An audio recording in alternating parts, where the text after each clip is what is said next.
तीन nature lover best friend ये plan बनाते हैं कि ये तीनों आज केव सिटी जाएंगे और एक केव को एक्सप्लोर करेंगे। फिर ये तीनों केव सिटी जाते हैं और एक अनएक्सपेक्टेड केव को एक्सप्लोर करने लगते हैं, इस बात से अनजान के एक बहुत बड़ा खतरा केव के अंदर इनका इंतजार कर रहा है। ये केव के अंदर गए तो तीन बंदे थे, लेकिन जिंदा वापस सिर्फ दो ही आए। This is the dangerous breakdown of William J accident. 28 मई 1993 को विलियम जे कॉलिन और उसके दो दोस्त जैन जकाला और बेल्टा ये तीनों प्लान बनाते हैं केव सिटी जाने का और वहाँ अच्छे से घूमने का। तो फाइनली ये तीनों 4 घंटों की ड्राइविंग के बाद केव सिटी पहुंच जाते हैं। इसको केव सिटी इसलिए कहा जाता था क्योंकि इस शहर में 10 से भी ज़्यादा केव थी, इसलिए इसको केव सिटी बोला जाता था। तो सिंपली ये तीनों केव सिटी में एक केव के पास पहुंचते हैं, लेकिन ये जब केव पहुंचते हैं तो ये वहाँ पर TMH के ब्रोशर को पढ़ते हैं, जिसमें रूस्ट केव में पब्लिक के लिए 2 टूर थे, एक हिस्टोरिक केव टूर, दूसरा था वाइल्ड केव टूर। इस केव का पूरा नाम बजट्स रूस्ट केव था। तो हिस्टोरिक टूर में टूरिस्ट आसानी से केव में जाते थे और केव में ब्यूटीफुल नज़ारे और केव की हिस्ट्री को देखते थे, जो कि चट्टानों पर बनाया गया था, और यहाँ फुल एंजॉय करते थे, फिर वापस आसानी से बाहर आ जाते थे। लेकिन वाइल्ड केव टूर में टूरिस्ट को केव एक्सप्लोरिंग का एक्सपीरियंस कराया जाता था, क्योंकि इस टूर में रास्ते काफ़ी पतले पतले और टेढ़े मेढ़े होते थे। इसी वजह से टूरिस्ट को केव में रेंग रेंग कर जाना पड़ता था, और इस टूर में केव के अंदर पत्थर भी काफ़ी नुकीले होते थे। इसी वजह से टूरिस्ट को घिसट भी लगा करती थी। इसीलिए टूरिस्ट इस टूर पर जाने से पहले कई बार सोचते थे। तो ये भी तीनों दोस्त केव में जाने के लिए बिल्कुल तैयार थे, लेकिन जब ही बेल्टा के घर से फ़ोन आ जाता है। बेल्टा के घर वाले फ़ोन पर कहते हैं, कहाँ हो, जल्दी से जल्दी घर आ जाओ, लॉकर की चाबी खो गई है। लेकिन लॉकर की चाबी बेल्टा के पास ही थी। तो बेल्टा कहता है, लॉकर की चाबी मेरे पास ही है। अब इसके घर वाले कहते हैं, जितनी जल्दी हो सके उतनी जल्दी घर आ जाओ। इस वजह से ये तीनों 28 मई को केव एक्सप्लोर नहीं करते। फिर ये तीनों 28 और 29 को छोड़कर 30 मई को वहीं पर केव सिटी में पहुंचते हैं, और आज इनको 5 लोग और अलग से वहीं पर मिल जाते हैं, जिसमें से 4 तो टूरिस्ट थे और 5वां था डेविड हार्डिन, जो कि केव में सभी को गाइड करता था। फिर ये सभी डेविड हार्डिन को पैसे देकर केव में जाने का अपना अपना टिकट ले लेते हैं। फिर डेविड हार्डिन साइन करने के लिए इन सभी को एक फॉर्म देता है, और उस फॉर्म में कुछ शर्तें लिखी हुई थी, जैसे कि सभी को पता है केव एक्सप्लोरिंग एक खतरनाक एक्टिविटी है, और अगर केव के अंदर जाने वाले टूरिस्ट को कुछ भी होता है, यहाँ तक कि अगर टूरिस्ट की मौत भी हो जाती है, तो उसकी जिम्मेदारी केव के ऑनर या केव के ऑपरेटर पर नहीं होगी, और ना ही उन पर कोई केस वगैरह किया जाएगा। फॉर्म में और भी बहुत सारी चीज़ें लिखी हुई थी।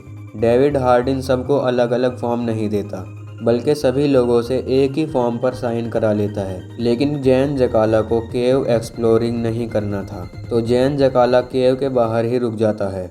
अब दिन के 5 बजे विलियन और बेल्टा और सभी लोग हिस्टोरिक केव टूर पर निकल जाते हैं, और केव के अंदर बड़े बड़े हिस्टोरिक केव पत्थरों को देखते हैं और चट्टानों को भी फील करते हैं, और चट्टानों पर हिस्टोरिक चीज़ें बनी हुई थी, उन्हें ये अच्छे से देखते हैं। ये सभी लोग वहाँ पर कुछ ज़्यादा ही गुड फील कर लेते हैं, क्योंकि इन सभी के लिए ये पहला केव एक्सपीरियंस था। हिस्टोरिक केव टूर को एक्सप्लोर करने के बाद ये सभी लोग केव के बाहर आ जाते हैं, और जैसे ही ये बाहर आते हैं तो इन्हें केव में घूमकर इतना अच्छा लगता है कि ये लोग वाइल्ड केव टूर के लिए भी टिकट ले लेते हैं। लेकिन इनको ये नहीं पता था कि ये कितनी बड़ी गलती कर रहे हैं वाइल्ड केव टूर पर जाकर। तो सभी लोगों ने वाइल्ड केव टूर के लिए डेविड हार्डिन को पैसे दे दिए।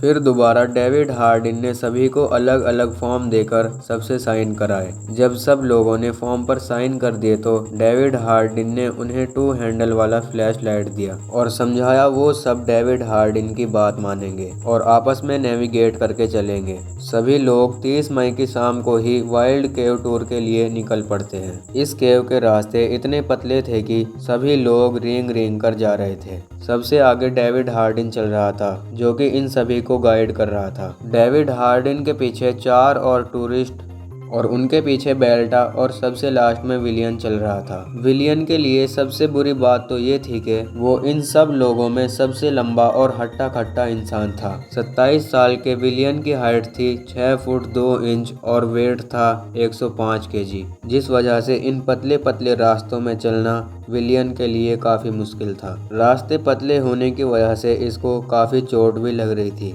जिस वजह से विलियन बीच बीच में चिल्ला रहा था, लेकिन उसका दोस्त बेल्टा उसको दिलासा दे रहा था।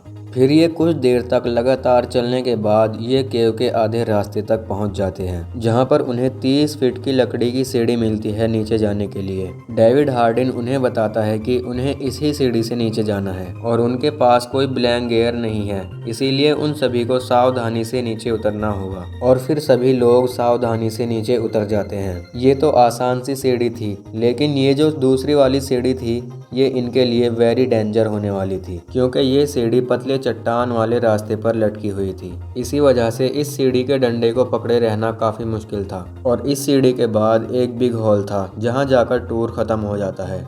और फिर ये लोग जैसे नीचे आए थे ऐसे ही वापस इनको ऊपर चले जाना था। ये देखने में तो आसान लग रहा था, लेकिन ये वी टाइप का रास्ता इनके लिए बहुत खतरनाक होने वाला था। पहली सीढ़ी से दूसरी सीढ़ी तक जाने के लिए टीम को इस वी टाइप के रास्ते से क्रॉस होना था, जिसे पार करना विलियन के लिए बहुत डेंजर होने वाला था। लेकिन फिर भी जैसे तैसे करके विलियन और सभी लोगों ने इस रास्ते को भी पार कर लिया। अब तक पूरी टीम थक चुकी थी, फिर भी वो सभी लोग सीढ़ी से नीचे उतरकर बिग हॉल में जाते हैं। फिर डेविड हार्डिन उनको बताता है कि ऑफिशियली ये टूर ख़त्म हो गया है, इसीलिए सारे लोग मिलकर ताली बजाते हैं। लेकिन परहैप्स उन्हें नहीं पता था कि उनके साथ कितनी बड़ी घटना होने वाली थी। तो फाइनली अब केव से बाहर जाने का वक्त हो चुका था। डेविड हार्डिन सभी लोगों को इकट्ठा करता है और उनसे कहता है, शाम के 7 बज चुके हैं, अब हम केव से बाहर चलते हैं। लेकिन टीम बोलती है अभी थोड़ा रेस्ट ले लेते हैं, क्योंकि सारे लोग थक चुके हैं और सबसे ज़्यादा तो विलियन थका हुआ था। लेकिन डेविड हार्डिन को उसी टाइम केव से बाहर जाकर कॉल करनी थी, इसीलिए डेविड हार्डिन उन सभी लोगों को बिग हॉल में ही छोड़कर 7:15 पर केव से बाहर चला जाता है। अब सभी लोग डेविड हार्डिन का वेट करने लगते हैं। ऑलमोस्ट 45 मिनट्स हो गए थे, लेकिन डेविड हार्डिन केव में वापस नहीं आया। फिर वो सभी लोग मिलकर एक प्लान बनाते हैं और वो प्लान बनाते हैं कि अब वो सभी लोग डेविड हार्डिन का वेट नहीं करेंगे और अब वो सभी लोग खुद ही वापस केव के बाहर चले जाएंगे। तो विलियन को छोड़कर सभी लोग सीढ़ी से चढ़कर ऊपर चले जाते हैं और अब विलियन की बारी आती है। विलियन को सीढ़ी पर चढ़ने में काफ़ी मुश्किलों का सामना करना पड़ता है। विलियन के लिए ये रास्ता काफ़ी पतला था और विलियन बहुत ज़्यादा थका हुआ भी था। वो सीढ़ी पर चढ़कर ऊपर जाने की 2 बार कोशिश करता है, लेकिन वो दोनों बार अनसक्सेसफुल हो जाता है। विलियन का दोस्त बेल्टा उसको ऊपर से मोटिवेट करता है। सीढ़ी के ऊपर वाले 2 लोग डेविड हार्डिन को ढूंढने के लिए केव से बाहर चले जाते हैं। विलियन को लकड़ी की सीढ़ी पर खड़े खड़े गुस्सा आ जाता है और वो गुस्से में बहुत तेज़ी से सीढ़ी पर चढ़ने लगता है, लेकिन जब ही एक पत्थर की वजह से उसके हाथ से सीढ़ी का डंडा छूटता है और वो 7 फीट नीचे जाकर गिरता है। उसका सर एक पत्थर पर जाकर टकराता है। विलियन चिल्लाता है और उसके सर से खून बहने लगता है। फौरन सीढ़ी से नीचे उतरकर बेल्टा और एक दूसरा टूरिस्ट आता है। बेल्टा एक फटे हुए कपड़े से विलियन के सर का खून रोकने की कोशिश करता है। बेल्टा अपने साथ के दूसरे टूरिस्ट को केव से बाहर जाकर डेविड हार्डिन और एक डॉक्टर को बुलाने को कहता है। फिर थोड़ी देर बाद केव में कुछ टूरिस्ट और डेविड हार्डिन आता है। बेल्टा डेविड हार्डिन के ऊपर को गुस्सा हो जाता है, क्योंकि डेविड हार्डिन केव में अकेला आया था, वो अपने साथ किसी डॉक्टर को नहीं लाया था। डेविड हार्डिन बेल्टा को दिलासा देता है कि वो विलियन को केव से बाहर निकाल लेगा, लेकिन सर पे चोट लगने की वजह से विलियन को चक्कर आ रहे थे, वो होश में नहीं था। डेविड हार्डिन बेल्टा को कहता है कि वो दोनों विलियन को पकड़कर सीढ़ी से ऊपर ले जाएंगे, लेकिन बेल्टा गुस्से में कहता है बट इट्स नॉट पॉसिबल। लेकिन डेविड हार्डिन ने कहा कि अब और कोई ऑप्शन भी नहीं है। फिर बेल्टा डेविड हार्डिन की बात मान लेता है। बेल्टा अपने दोस्त को खींचने के लिए ऊपर आगे जाता है और डेविड हार्डिन नीचे से मदद करता है। बहुत मुश्किलों में ये दोनों फाइनली विलियन को सीढ़ी के ऊपर ले जाते हैं, लेकिन अब इस रेस्क्यू में बहुत बड़ा टूरिस्ट आने वाला था, बेल्टा और डेविड हार्डिन इन दोनों को विलियन को इस वी शेप के रास्ते से निकालना था, जो कि बहुत मुश्किल था क्योंकि विलियन को पहले इस तरह रास्ते में नीचे डालना था और उसकी बॉडी को मोड़कर दूसरी तरफ निकालना था। पहले डेविड हार्डिन ने धीरे से नीचे भेजा और फिर विलियन खुद ही वी शेप के रास्ते को पार करने के लिए इस तरह मुड़ गया, लेकिन उसका हाथ उसके चेस्ट के नीचे फंस गया, जिसकी वजह से वो वहीं पर अटक गया।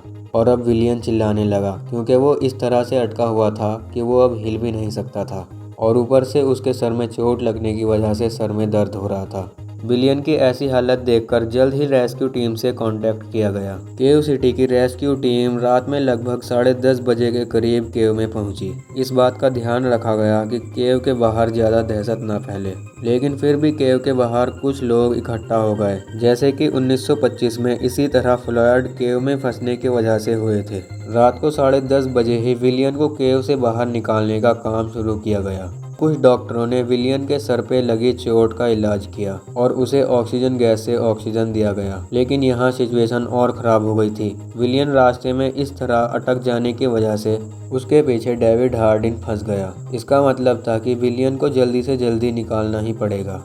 सबसे पहले रेस्क्यू टीम ने विलियन को कुछ खाने के लिए दिया, लेकिन डेविड हार्डिन वहीं पर फंसा हुआ था। बेल्टा अभी भी विलियन के पास ही था और उससे बातें कर रहा था। और फिर रेस्क्यू टीम ने रास्ते में पुलिस सिस्टम लगाना चालू किया, जिससे कि विलियन को बाहर निकाला जा सके, लेकिन विलियन को ज़्यादा परेशानी होने की वजह से ये प्लान फेल हो गया। अब तक रात में 1 बज चुका था और अब विलियन ने बात करनी बंद कर दी थी। रेस्क्यू टीम ने पूरी रात मेहनत की, लेकिन रेस्क्यू टीम के इस मेहनत का कोई फ़ायदा ना हुआ क्योंकि सुबह ऑलमोस्ट 5 बजे विलियन मर गया था। रेस्क्यू टीम ने पूरे दिन मेहनत करके 31 मई दोपहर लगभग 1 बजे जैसे तैसे करके विलियन को केव से बाहर निकाल लिया। डॉक्टरों की रिपोर्ट के अकॉर्डिंग विलियन की मौत विलियन के सर पे चोट लगकर ज़्यादा खून बहने की वजह से हुई थी। विलियन की मौत के बाद विलियन की फैमिली ने केव के ऑनर पर मुकदमा दर्ज कर दिया। ये मैटर कोर्ट में गया तो केव के ऑनर ने जज को वही फॉर्म दिखाया जिसमें केव में जाने से पहले सभी लोगों ने साइन किया था और इस फॉर्म में विलियन ने भी सिग्नेचर किया था। उस फॉर्म में लिखा हुआ था ये सभी लोग केव के अंदर अपनी जिम्मेदारी पर जा रहे हैं, तो इसीलिए वो मुकदमा केव का ऑनर जीत जाता है। ये स्टोरी यहीं पर ख़त्म होती है और ऐसी ही कई इंटरेस्टिंग वीडियो इस ही चैनल पर हैं, आप जाकर देख सकते हैं।